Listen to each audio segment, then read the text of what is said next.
Welcome, everyone.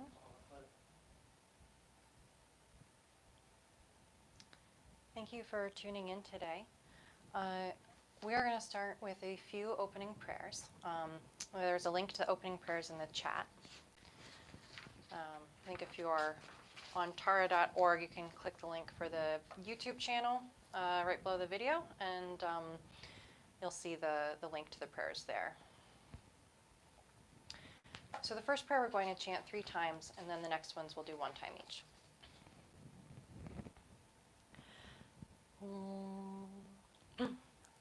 Organ yugi num jansam pemage sadombola yatsen chogi ngorupne pemajung jesurag kordu kandro mangpo kor ketki jesu dak drupki jinji lop chia shek su so guru pelma sedi home.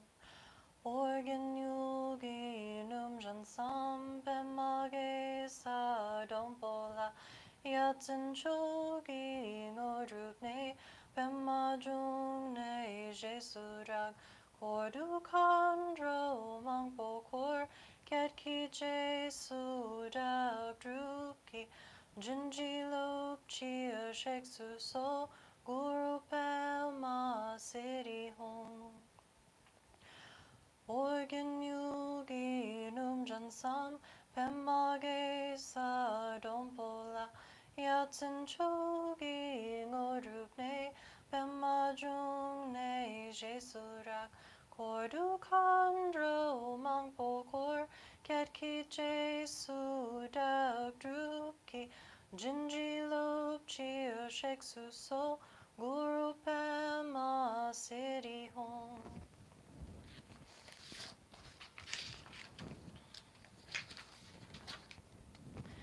Kunsan dosem garab shiri sing pema kara jibani shunga soso nimna tatan katsa so kate lama namla so wadem ogmen chuki ingi podrana dusum sange kongi ngomo ni rangsem chuku ngunsun tonsepe tsawe lama namla so wadem. Sashi pochu chu ching me do drum ri ram ling ji ne de gempadi sange zing du mix de po wa hi droku nam da shing la chok pa shok tram guru ratna mandala putsa mega samudra saparana samaya hom. Semchen namki sampadang loi jeja jitawar chechon to monte pai chuki korlo kordu so.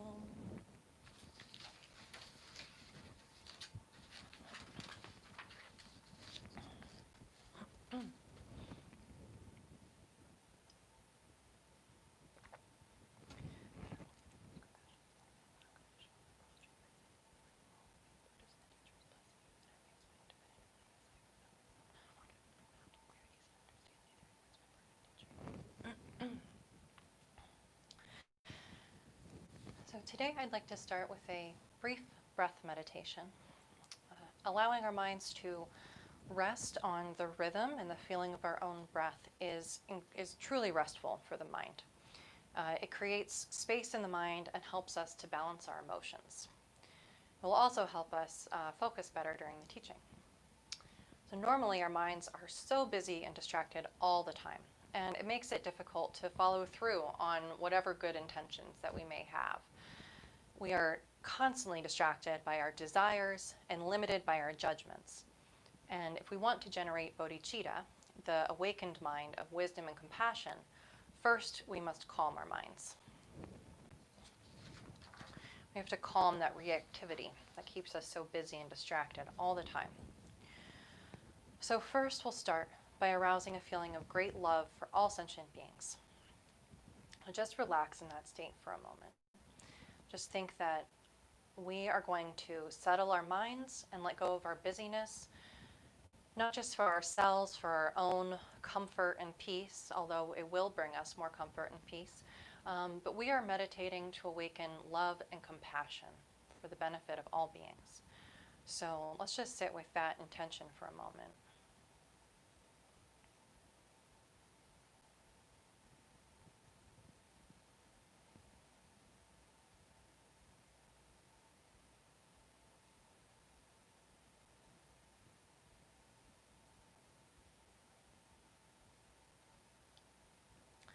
Now sit comfortably with your back straight. You can sit in lotus posture or half lotus, or you can sit in a chair. You can sit on the floor on a cushion. But it's important to have a straight back. And just place your hands in your lap. You can place them on your knees, or you can place them with your right hand held in your left hand with the thumbs lightly touching right below your navel. You can hold your hands like that. Or again, you can just have them comfortably on your knees.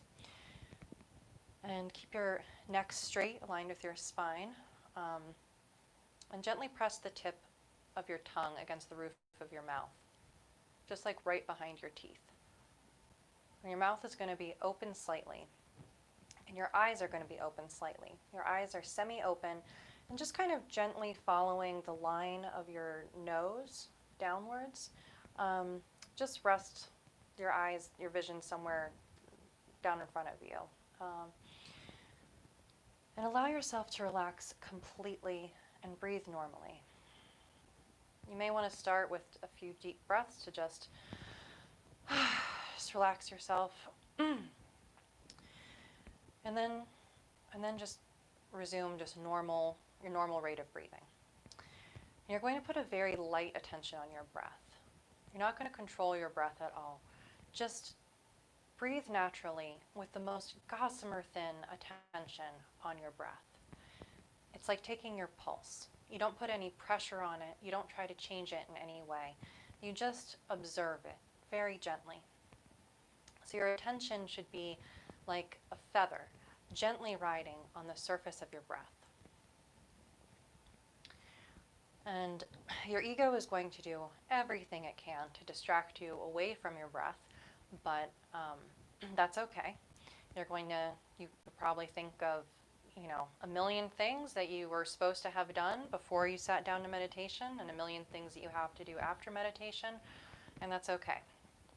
The way to handle this is to disengage. Just dismiss the thoughts and return to your breath. You don't have to, don't try to suppress your thoughts. Don't try to change them anyway. Don't try to think positively. Just let them be. You don't have to look at them and see if it's a good thought or a bad thought. You don't have to really interrogate those thoughts at all. Just let them be. So your meditation is not lost by hearing your thoughts, but by following them down the road. So when you find yourself following a thought, just return to your breath. Just drop it and return to your breath. Return to that, having your attention like a feather riding on the surface of your breath. So we are going to meditate for 5 minutes.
So when we're done with our meditation, we just let the experience go.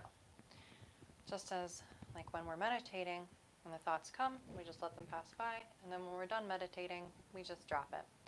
A lot of people, when they meditate to feel peaceful, or to feel relaxed, or to feel something in particular. They want a feeling, and we're not meditating in order to perpetuate our emotional experiences or to perpetuate joyful experiences or peaceful experiences or anything like that. That's not why we're meditating. So once you're done with meditating, just drop it. You might have noticed as you meditated that thoughts arose again and again and again, and there were so many thoughts that wanted your attention.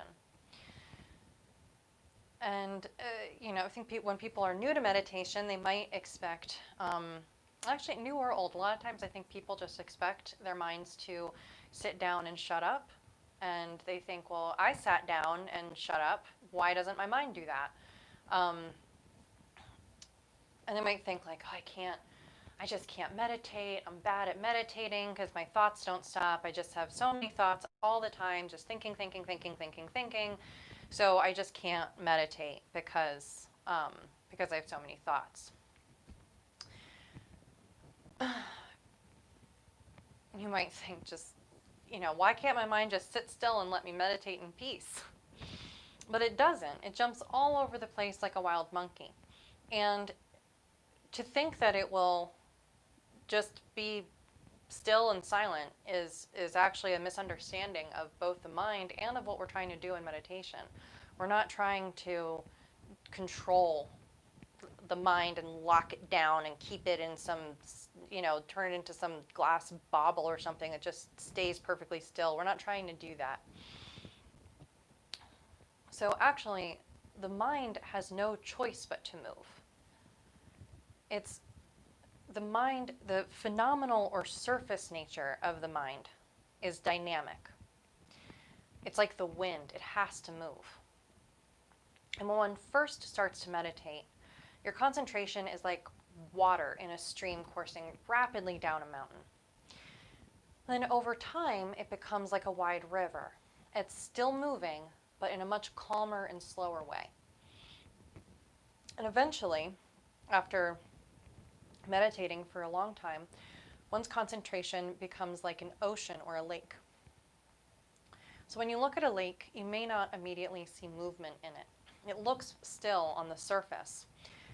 But if you look closely enough, you'll see that there's still some movement on the surface, just a little bit of some gentle movement. But the depths are very calm and peaceful. So likewise, the goal of meditation is not to stop all movement entirely and make a stagnant swamp of the mind. The mind is always going to move. It's always moving. So many people believe that meditation involves suppressing one's thoughts and blocking them, like damming a river, but it's not so. The Buddha realized that trying to obstruct your thoughts is like trying to fill in gopher holes. You fill in one hole here, and meanwhile, another one pops up over there. And so you fill in that hole over there, and meanwhile, another one pops up over here. And if you've seen the movie Caddyshack, you know that this method doesn't work. The gopher's always going to dig more holes. You're just going to be chasing the gopher all over the golf course, and you'll make yourself nuts. Because you're not going to stop your thoughts. The nature of the mind is to move. Thoughts are the dynamic display of the mind, so we cannot stop them. So if the Buddha didn't stop his thoughts, what did he do to attain enlightenment? If that's not what we're trying to do here is sit down and have complete silence in our heads, then what are we doing? What is it that the Buddha realized? So the Buddha realized shunyata, the nature of emptiness, which is the nature of the mind and the nature of all thought. The Buddha realized that they are one taste. The Gyaltsen Rinpoche says, for example, if you're going to meditate on the sun, can you block out the sun's rays so that you think only of the sun? The rays are the qualities of the sun. They're part of the sun. What's wrong with the rays of the sun? Just so, your mind, your discursive thoughts and concepts, are the display of the pure awareness primordial nature. If you understand that this is what they are, can you really obstruct them? Is it possible?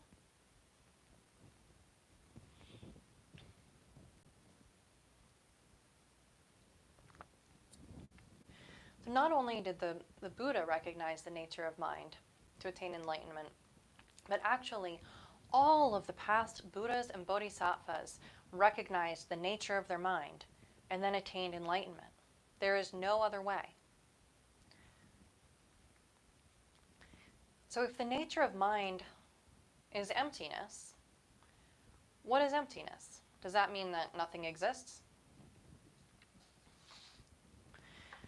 His Holiness Rinpoche said, and this is a long quote, but can't say it better than His Holiness Rinpoche.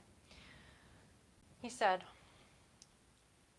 "The outer and inner nature of phenomena is primordially pure emptiness, and from that state of emptiness, anything can arise. All phenomena are emptiness, and from within emptiness, all phenomena of samsara and nirvana appear.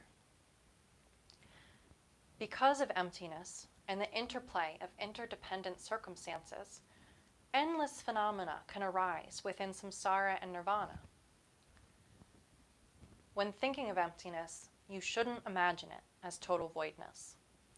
That is a great mistake, for the nature of emptiness manifests as phenomena, while the nature of phenomena appears as emptiness. They are non-dual. Emptiness and phenomena are not separate and are entirely within the nature of our own mind. There is nothing outside of that." And he says, "Whatever we perceive in this world, mountains, rocks, rivers, men, women, buildings, and so forth, none of it has a truly existing nature. Nothing is real. As phenomena do not have a truly existing nature, there is no need to view them as substantial. We don't have to prove the existence of phenomena. Simply by being perceived, they are already affirmed. However, the reason we're still wandering in samsara is our attachment to phenomena as truly existing. As followers of the Dharma, we seek to see things as they actually are, not how we fantasize them to be. Yet we spend our time in such meaningless ways establishing phenomena the way we like to see them rather than as they actually are. So what we need to do is train in emptiness, recognize that the nature of phenomena is empty, and realize that nature of emptiness within ourselves. This is what's important."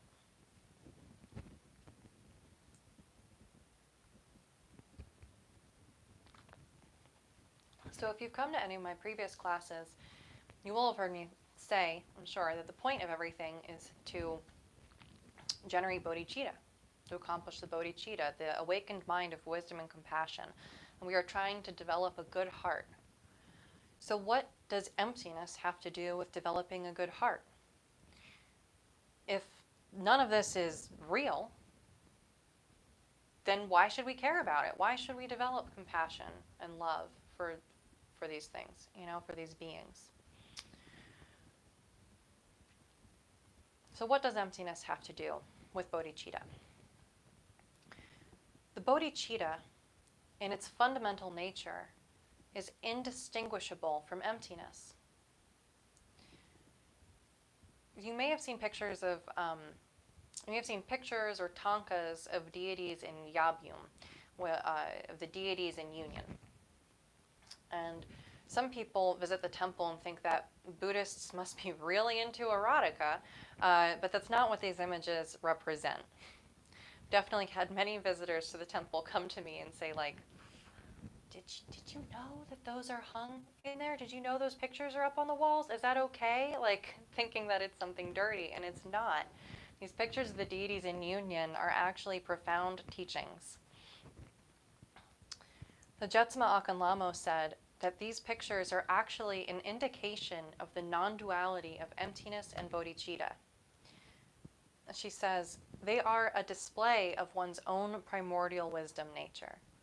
The bodhicitta in its nature, while it is seen in the world as compassionate display and can be labeled as a thing, in its fundamental nature is indistinguishable from emptiness. So when we don't have an understanding of emptiness usually in the way that we interact in the world. I mean, we really operate off of the idea that I'm real, my self-nature is real, I'm definitely fully real, and so is everything in my life. This bench is real, this cup of water is real, this is all very solid. I can knock on it, make sound. And without this understanding of emptiness, we go out in the world and we act like a kind person. We dress our egos, our very real egos, up in the clothing of generosity and kindness. And when we do this, no matter how many people we may feed, or no matter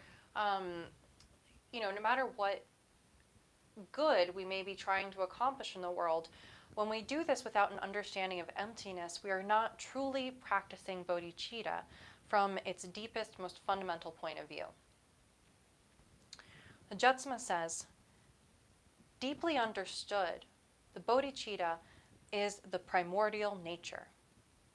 That, of course, means that the bodhicitta is your nature, that it is indistinguishable from emptiness.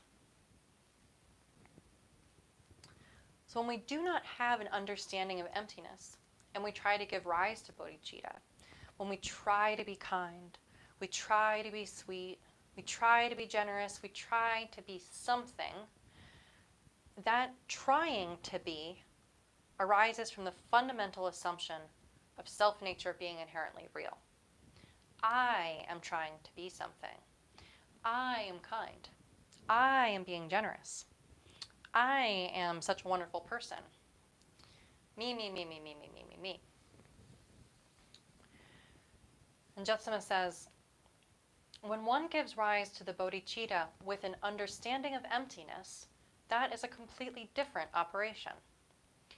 In that, if one meditates on emptiness, if one truly accomplishes the understanding of no self, of freedom from clinging to the idea of self, if one truly accomplishes that, and from that meditation on selflessness, from that meditation on no thingness, from that meditation on shunyata, meditating on the primordial empty nature of all that is, of form and formless, from that meditation on the non-dual nature, one gives rise naturally to the display of that nature.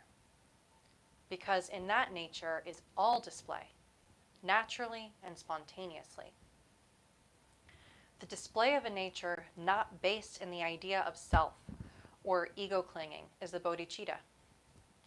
And if one were to understand the nature, one would see that movement or display or dance and emptiness or silence or stillness are indistinguishable from one another. One realizes upon understanding that nature, one comes to the understanding that that nature is neither form nor formless, both form and formless. Neither movement nor stillness, both movement and stillness. Neither coming nor going, both coming and going.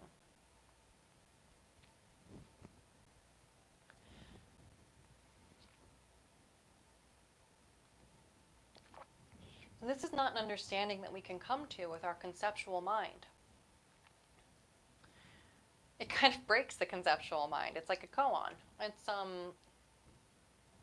This is not something that we can intellectualize our way to understanding. And a lot of people,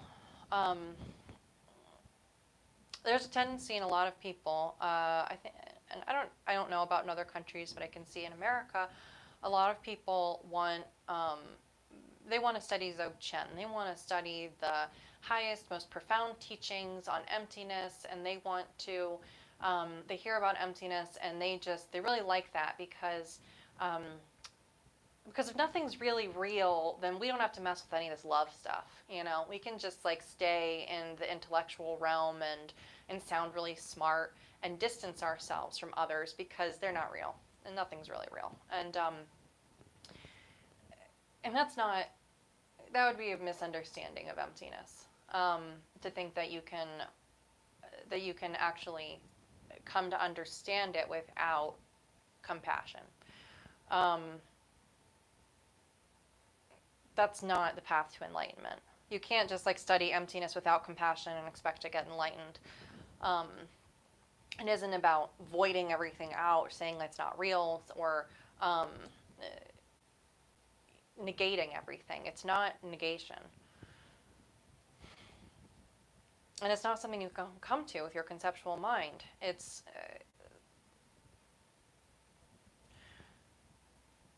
the realization of emptiness really comes through the blessing of the guru. And so the best way to realize the nature of emptiness is to practice guru yoga. To always be visualizing one's guru above one's head. When you walk, you imagine the guru to your right as if you're circumambulating them. When you eat, you offer your meal first to the guru.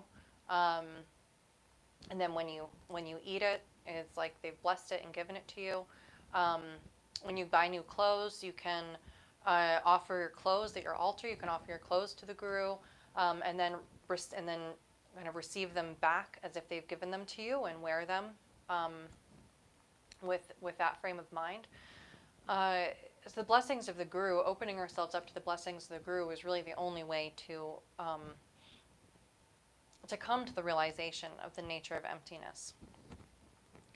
And there are also times in our practices when we will meditate on the nature of emptiness, and there will be instructions in the practice to rest and remain, or to remain in the absolute nature. This is often after you've visualized yourself as a deity, or visualize a deity in front of you, and then after you've dissolved the visualization, you rest in the absolute nature. And so when we're doing that, when we're resting in the absolute nature, you are just letting everything be as it is. You're not trying to do something. You are letting it be, letting things be as they are. But I'm not going to focus on how we meditate on that in this class, because to try to meditate on emptiness without actually without properly understanding it is quite dangerous, because people tend to think that it means voidness, and they meditate on voidness instead, and you don't want to do that. A lot of animals, there are animals that hibernate that actually meditate on voidness, like bears and marmots and stuff, and it doesn't really help them. It just helps them get through winter. It doesn't really help them ultimately. They're still a bear or a marmot at the end of the winter. So you don't want to do marmot meditation, where you meditate on voidness, meditate on nothingness. Nothingness is not the same as no thingness, which is that things have no inherent existence on their own side. Everything is interdependent. So, since we're not meditating specifically on emptiness in this class, we're going to do some other meditations, though, that will help us to get there. So the realization of the nature of emptiness is identical to the ultimate truth, bodhicitta. But just like how we must rely on our ABCs to become a great scholar, we can't realize the ultimate bodhicitta without first cultivating relative bodhicitta.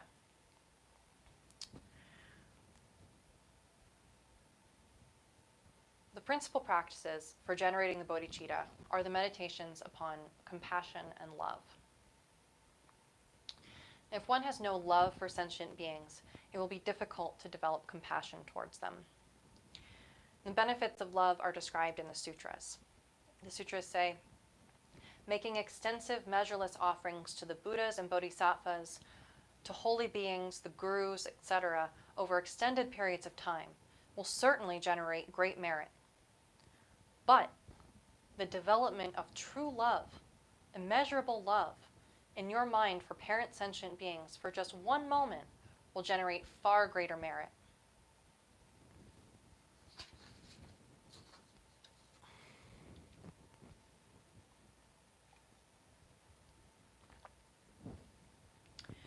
To develop the four immeasurable qualities, to develop the four immeasurable qualities of love, compassion, joy, and equanimity, we begin by cultivating immeasurable love for all sentient beings.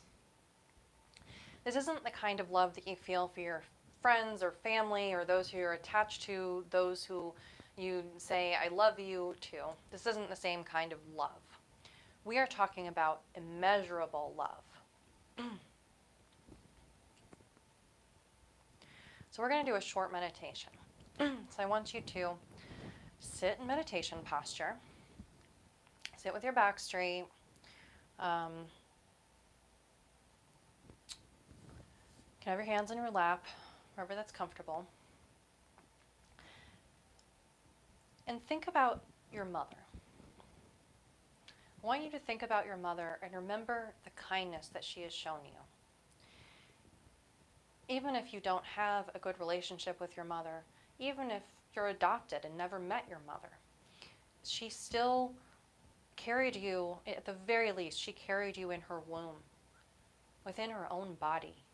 And that is a tremendous kindness, a tremendous undertaking, so much sacrifice that she has made to give you your life. And every day of your life is owed to the time that she held you in her womb. So think about your mother and remember this kindness that she has shown you, the kindness of giving you this life, and then any kindness that she has given you since then of feeding you and bathing you and caring for you. Think of what tremendous kindness your mother has shown you. And then recognize that she is suffering in cyclic existence. And think that here is a being who gave you life, who sacrificed everything for you. And cultivate the feeling that you wish to repay her kindness. Knowing that she is suffering in cyclic existence, can you be satisfied to let her suffering continue? Can you rest while she suffers? But cultivate the feeling that you simply cannot rest until your mother is free from suffering and discontent, and until you've been able to truly repay her kindness. So we're going to meditate on this for 2 minutes.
So you might think that developing this attitude of love is for the benefit of our mothers, but it's not. It's actually for our own benefit. Gyaltsen Rinpoche says that this attitude is the very cause for your own liberation, your own happiness, both temporal and ultimate. You should meditate from the depths of your heart on your mother and on the wish to establish her in the state of permanent happiness and peace. So you can meditate on that again and again and again until you just really ache with love for your mother. And then when you have developed the strong feeling that you can't rest until your mother is free from suffering, then you apply that attitude to all sentient beings. Because all sentient beings have at one time or another been our kind mother. Since time immemorial, we have been taking rebirth in samsara over and over and over again. And we've had so many lifetimes we can't even count them. And throughout all of these lives, we have had every single sentient being that there is has at one point or another been our mother or our father. They've been our brothers and sisters. They've been our kind friends. We have eaten them and killed them and loved them. We've had so many interactions with all of the sentient beings that are in existence. But most importantly, they have at one time been our mother. So this next meditation, keep your meditation posture. And now consider that all sentient beings are your mother. That there is not a single living being who is not your mother. Even the ants in your kitchen, even the gnats that fly into your eyes when you go outside, even people of the opposite political party of you, every single person, every single being has been your mother. So we're going to meditate on all of those beings with the same love with which we meditated on our mothers. And just consider how they are suffering in cyclic existence. And at some time in some life, they sacrificed everything for you. They took care of you and they ensured your safety. They ensured that you had a form, that you were kept safe, that you were fed. They cared greatly for you. And even if we can't remember that lifetime now, we know it happened. So how can we repay all of our kind mothers that we've had? How can we repay them? How on earth can we repay the gift of life? How can we repay our mothers for that? So let's just take a couple minutes and meditate on generating love, the same love for our mother, generating that love for all sentient beings.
So after doing this meditation on love again and again and again,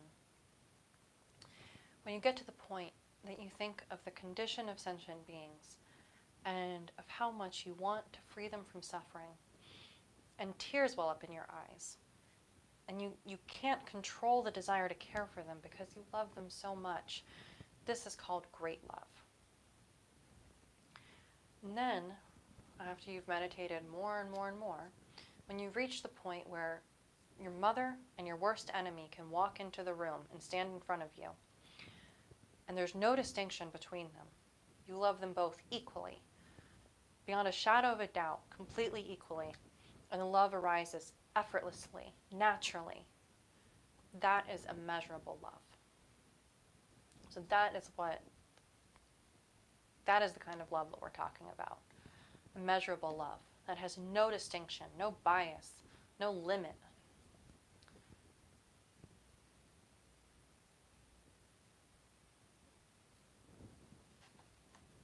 We don't have that kind of love, not yet.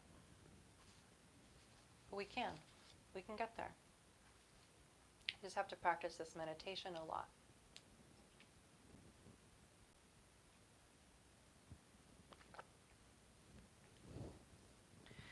Next is the meditation on mercy or compassion.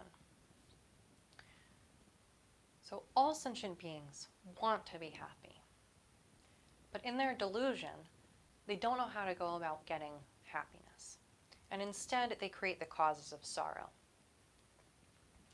People think that, beings think that acting on their greed, acting on their hatred, acting on their ignorance, all of the deluded ways in which they act, they think that this will bring them happiness.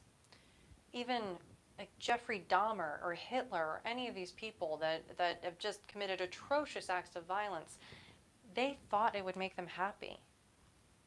They're just completely delusional. They don't know how to be happy. They don't know what to do to be happy. And that is what keeps us trapped here in samsara. We think we're going to be happy if we do this, and then we do that, and it creates karmic results that we experience, we create another cause, and we just get stuck in this cause and effect loop because we don't know how to exit that. We don't know how to make the right choices that would bring us happiness. And so we suffer just endlessly. So Guru Rinpoche has said, this cyclic existence is like a great jail, and beings who are in this jail are in it because of their own karma. They produced causes, and those causes matured into results. This is the very reason why they find themselves trapped in a jail such as this.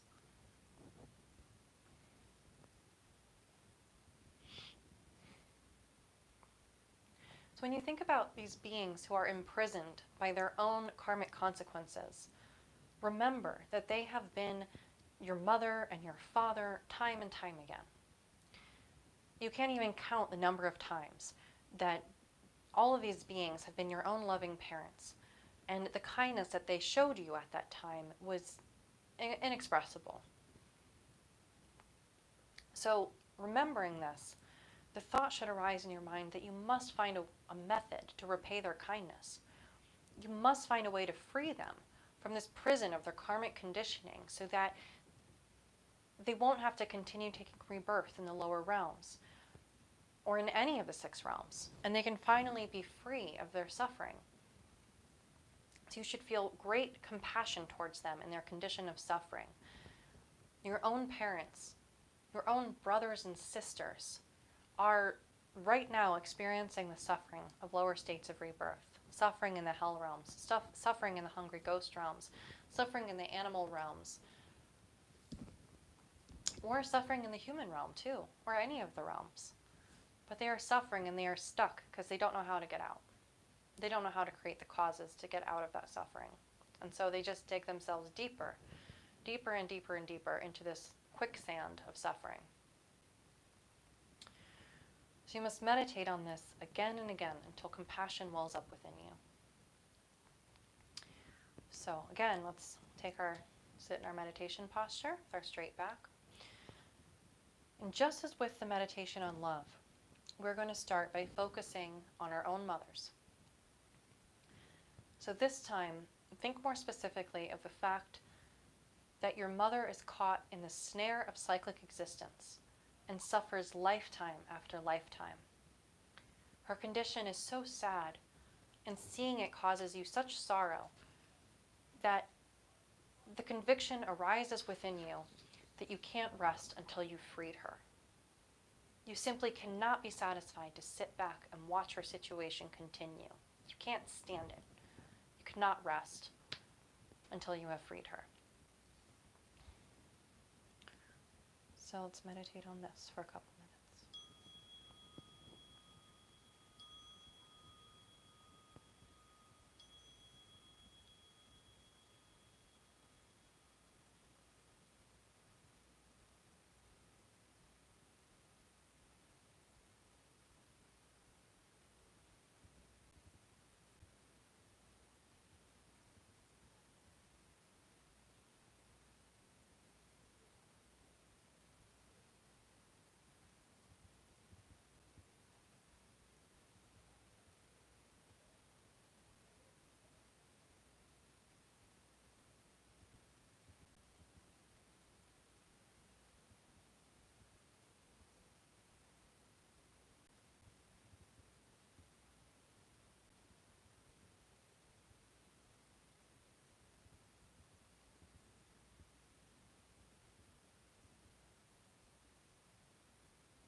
Now, gradually consider that all beings have been your mother and father, and meditate on their various conditions and suffering, and experience inside the feeling of mercy and compassion.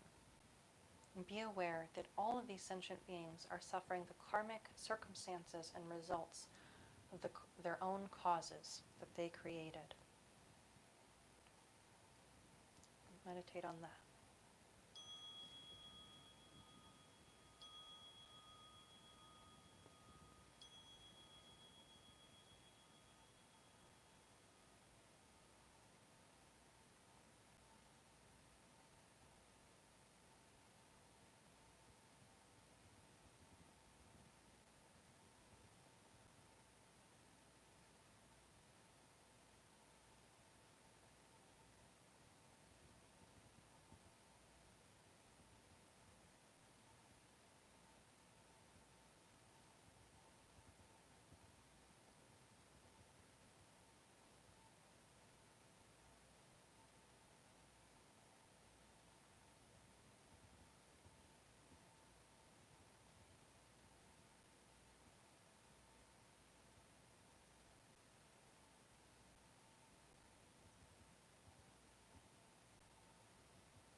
We should meditate like this again and again until compassion and mercy arise, not just one day, but every day. Until it arises so intensely that you just can't bear it. The moment you wake up in the morning, you can't bear it, and all day long you feel like you can't rest until you've saved all sentient beings. We should meditate on love and compassion until that's how we feel, every moment of every day. Like we can't rest while other beings are suffering. How can we rest when our mothers are suffering? Gyaltsen Rinpoche says, develop this meditation to the point that not only is your mind always moist with this attitude, but that you feel it so deeply in your heart you even get goosebumps. It's an emotional kind of thing. When it reaches this point, it's great mercy. When you feel this way for all living beings, without any partiality whatsoever, and you can't bear to see even one of them suffer in their karmic predicament, this is immeasurable compassion and mercy.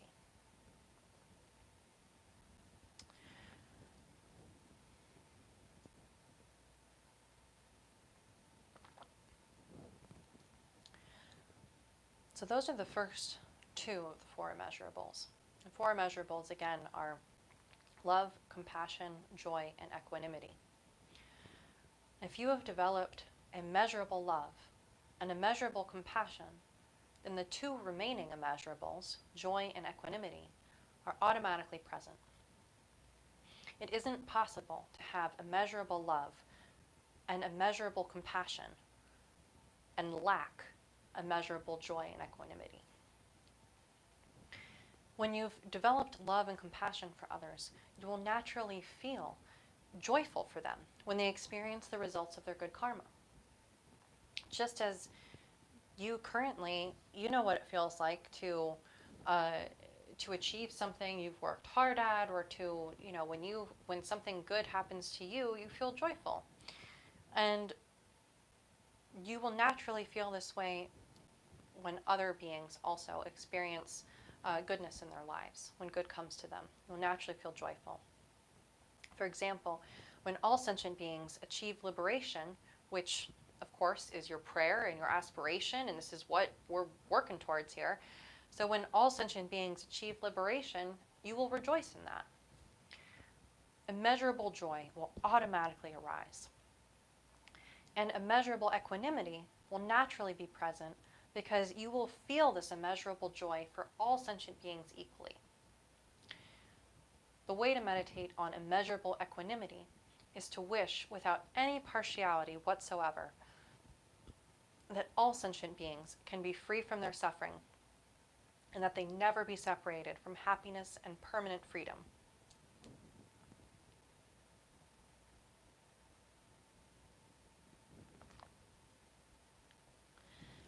So the last meditation we're going to do today is the practice of Tong Len, or sending and receiving.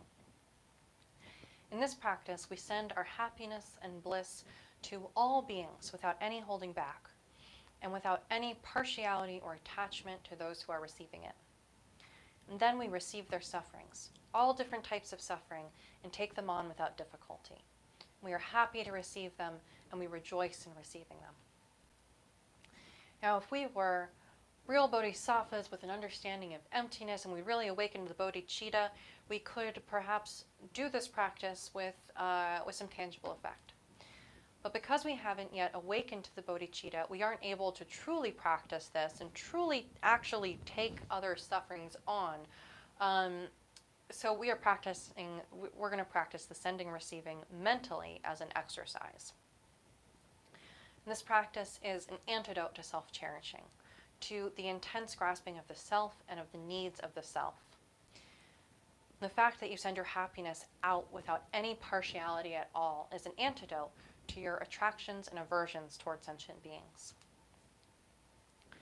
Gyaltsen Rinpoche says, to be able to truly exchange yourself for others, you must also meditate on the equality of self and others. You must care for others as much as you care for yourself. Until you develop this, you won't be able to truly exchange yourself for others.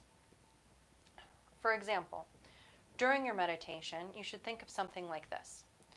If we were all caught in a rainstorm, we would find shelter from the rain together.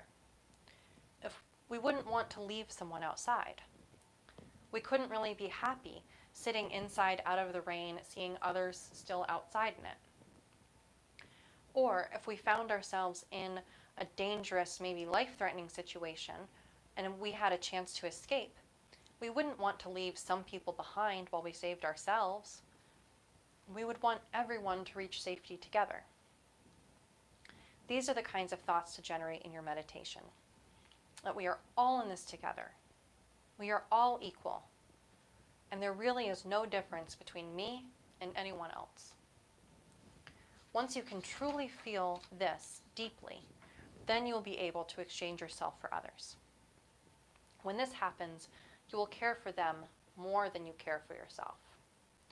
Initially, though, you must care for them at least as much as you care for yourself. So the actual practice of Tonglen is to imagine that from your nostrils, as you exhale, the air carries with it all of your merit and the root of all your virtue and happiness. It goes out and slowly and completely dissolves into all sentient beings, and they experience immeasurable bliss and happiness. Then as you inhale, all of the negative karma, obscurations, and suffering of all sentient beings, without exception, is inhaled completely, entirely into your body. And with that, all beings are separated from their suffering and discontent. So, at first it may be difficult to think about taking on everyone's suffering all at once. So this process may seem overwhelming or too abstract. So instead, you can start by envisioning one or two beings for whom you easily feel compassion, whose suffering particularly touches you. These could be family members, it could be your dog or your cat, it could be your child, it could be your parents, someone for whom you easily feel compassion.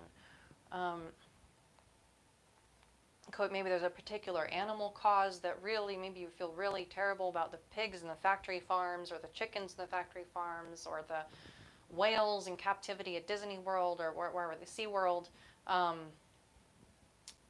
We usually have a cause for which a cause or a collection of beings for whom we easily feel compassion. So contemplate their misery and put yourself in their place. Pick one or two beings.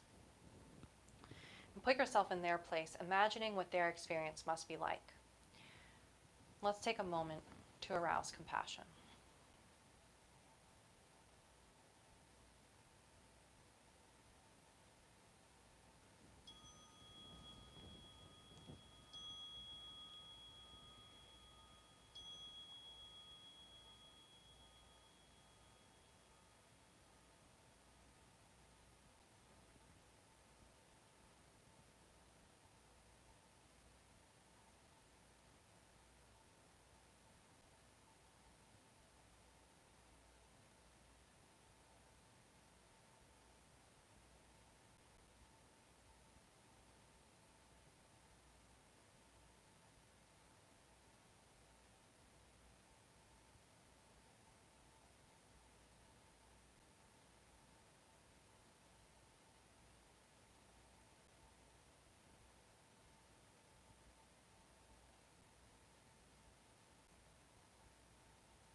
Now, with the fervent wish to relieve their suffering and secure their happiness, follow the natural rhythm of your breath and visualize that as you inhale through your nose, you take in all of the causes and conditions of their suffering in the form of murky, dark light.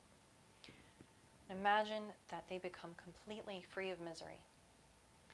And with each exhalation, visualize that you are sending and they are receiving all of your positive and loving qualities and all conceivable sources of enduring happiness as radiant, pure light.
going to repeat this again. And this time I want you to visualize one or two people for whom you feel intense anger or aversion. Think of one or two people. You just can't stand them. They just really, really irritate you. They make you very angry. Don't want to be around them at all. You may wish them harm. Think of these people. Think of people who just drive you up the wall, or just you can't control your emotional feelings of aversion towards them. Think of a few of those people.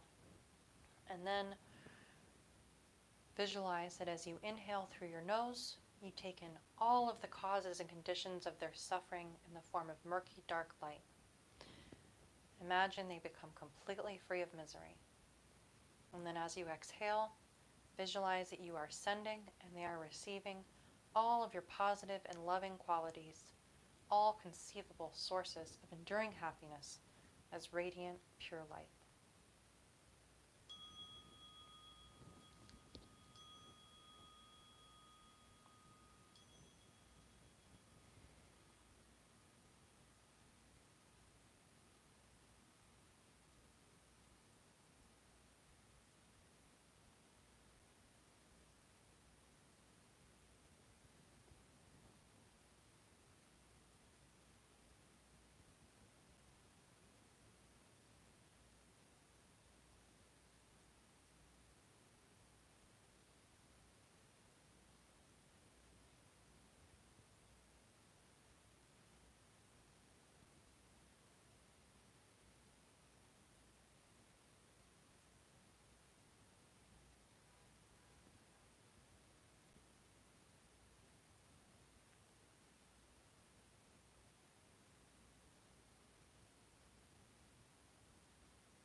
Now I want you to expand that visualization beyond just those one or two people who you feel averse to.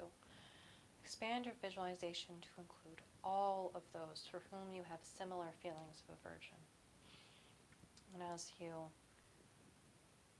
inhale, you take in all of the causes and conditions of their suffering as murky, dark light, and they are free of misery. And as you exhale, you are sending and they receive your positive and loving qualities and all conceivable sources of enduring happiness as radiant, pure light.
as your meditation deepens and your heart opens, you can gradually increase the scope of your visualization to include larger and larger groups of people until your loving kindness and compassion embraces all beings throughout existence. So I hope that you will do these meditations throughout your week, throughout your days. It's easy to just take a few minutes and meditate on love, or meditate on compassion, or meditate to stabilize your mind, or meditate on Tonglen. Even just a few minutes of one of these meditations every day makes a profound difference in our mind, and moves us along the path to awakening the ultimate truth bodhicitta and the relative bodhicitta, of awakening the enlightened mind of wisdom and compassion, and of bringing an end to all suffering for all beings. So, and always at the end of your practice, remember to dedicate the merit for the benefit of all beings.